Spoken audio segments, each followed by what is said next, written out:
আমাদের ওপর ভরসা রাখুন। বেলডাঙ্গার ঘটনা নিয়ে বার্তা মমতার। ভিনরাজ্যে মুর্শিদাবাদের পরিযায়ী শ্রমিককে মেরে ঝুলিয়ে দেওয়ার অভিযোগ। ঘটনায় ক্ষোভ প্রকাশ করলেন মুখ্যমন্ত্রী মমতা বন্দ্যোপাধ্যায়। পরিযায়ী শ্রমিকদের ওপর হামলার ঘটনায় বিজেপি শাসিত রাজ্যগুলিকে নিশানা করলেন। বললেন, বিজেপি শাসিত রাজ্যগুলিতে বাংলার পরিযায়ী শ্রমিকরা আক্রান্ত হচ্ছেন। বেলডাঙ্গায় বিক্ষোভে উস্কানি রয়েছে বলেও মন্তব্য করেন মুখ্যমন্ত্রী। একই সঙ্গে বলেন, আমাদের ওপর ভরসা রাখুন। পরিযায়ী শ্রমিকদের পাশে রয়েছে রাজ্য সরকার। সব ঘটনার বিচার হবে। এসআইআর প্রক্রিয়ায় মাধ্যমিকের অ্যাডমিট কার্ড কেন গ্রাহ্য হবে না, এদিন সেই প্রশ্নও তোলেন মমতা বন্দ্যোপাধ্যায়। এবং দুর্গা অঙ্গন তেমনি শিলিগুড়ি উত্তরবঙ্গের জন্য মহাকাল খুব বিখ্যাত। আমি এখানেও নকুলেশ্বর ভৈরব ও নকুলেশ্বর ভৈরবী সব করে দিয়েছি, কিন্তু ওখানে একটা অনেকটাই জমি পাওয়া গেছে। জমিও অলরেডি অধিগ্রহণ হয়ে গেছে, ট্রাস্টও তৈরি হয়ে গেছে এবং কাজটা আমি যদি শিলান্যাস না করি তাহলে শুরু হবে না। তাই আজকে আমরা শিলান্যাসটা করব এবং তারপরেই কাজটা শুরু হয়ে যাবে। এই পারপাসে যাওয়া। আর কালকে জলপাইগুড়ি সার্কিট বেঞ্চ প্রোগ্রাম আছে। মাননীয় বিচারপতিরা সুপ্রিম কোর্ট থেকে আসবেন, হাইকোর্ট থেকে যাবেন এবং আজকে চিফ জাস্টিস হিসেবে কলকাতায় মাননীয় জাস্টিস সুজয় পাল সিজে দায়িত্বভার গ্রহণ করেছেন। আমি তাকে অনেক অভিনন্দন জানাচ্ছি এবং এই পর্যন্ত আমি জানি না, ওটা কল্যাণ বলতে পারে। কি জিজ্ঞেস করছেন? একজন অনলি ওয়ান পার্সন। শুনুন, আমি একটা কথা বলি। বিহারে কালকে একজনকে পিটিয়ে হত্যা করা হয়েছে এবং প্রতিদিন পরিযায়ী শ্রমিকদের উপর অত্যাচার হচ্ছে, আক্রমণ হচ্ছে।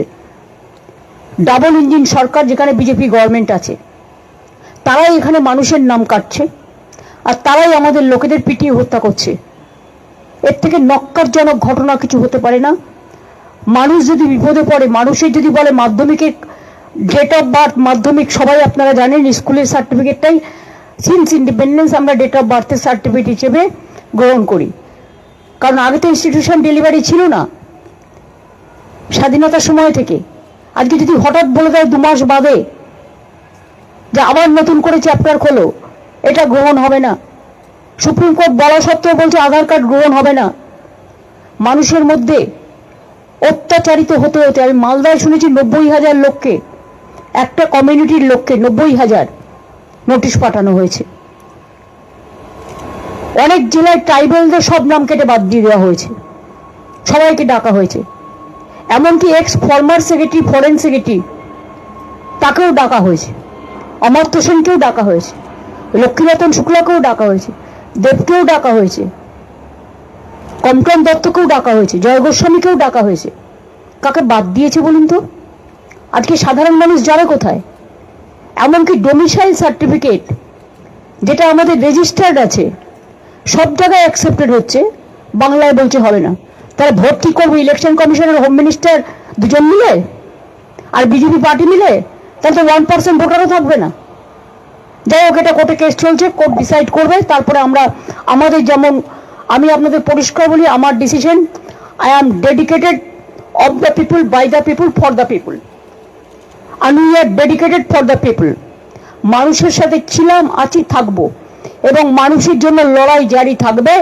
গণতন্ত্রকে প্রতিষ্ঠা করার জন্য, অন্যায়ের বিরুদ্ধে, অত্যাচারের বিরুদ্ধে, স্বৈরাচারীর বিরুদ্ধে, অটোক্রেসির বিরুদ্ধে ডেমোক্রেসি রক্ষা করার জন্য এই লড়াই চলছে এবং চলবে। আগামী দিন আরো জোরদার হবে।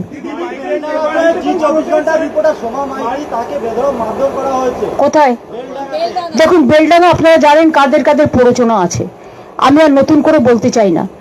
ফ্রাইডে, জুম্মাবার, পবিত্র বার, যেমন শিবেরও বার, মা দুর্গারও বার, সন্তোষী মাতারও বার, তেমনি ফ্রাইডে জুম্মার নেওয়া যাবে। এখন যখন দুর্গাপুজো দেখতে এসছে কোটি কোটি লোক, সেখানে আপনি যদি একটা মাইক লাগিয়ে দেন তাহলে সবাই শুনবে। তো ফ্রাইডে জুম্মাবার এমনি সংখ্যালঘুদের কাছে একটা সেন্টিমেন্ট আছে, সেখানে সবাই ফ্রাইডে জুম্মার নামাজ করতে এসছে। এখানে কেউ কেউ যদি তার রাজনৈতিক চরিতার্থ করবার জন্য উস্কে দেয়, সংখ্যালঘুদের ক্ষোভটা স্বাভাবিক, আমিও এর জন্য ক্ষুব্ধ। তাদের একতরফা বাদ দিতে পারেন না, যেটা দিয়েছে আদিবাসীদের দিয়েছে, মতুয়াদের দিয়েছে, রাজবংশীদের দিয়েছে, বাঙালিদের দিয়েছে। এখানে বাংলা ভাষী ছাড়াও নন বেঙ্গলীয় যারা আছে তাদেরও দিয়েছে। সুতরাং প্রতিদিন চেঞ্জ করে করে হোয়াটসঅ্যাপে আর ডিরেকশন দিয়ে প্রতিদিন এই 2 মাসে 200 বার নোটিশ এসছে। বিএলওরা প্রেসারে পাগল হয়ে যাচ্ছে। ইতিমধ্যে 100 জনের মতো লোক মারা গেছে। এটা আপনাদের বুঝতে হবে কি সাংঘাতিক সিচুয়েশন। এরা ইচ্ছা করে বাংলায় দাঙ্গা লাগানোর চেষ্টা করছে। বিজেপির প্ল্যান এটা। নিজেরা ভোটে পারবে না তাই ভোট পাকাচ্ছে, করছে লুট, বলছে ঝুপ। আমি সংখ্যালঘুদের এটাই বলবো, পরিযায়ী শ্রমিকদের উপর যে অত্যাচার হচ্ছে আমরা অলরেডি টেক আপ করেছি এবং আমরা কেসও করেছি, আমরা পরিবারগুলোকে সাহায্য করছি।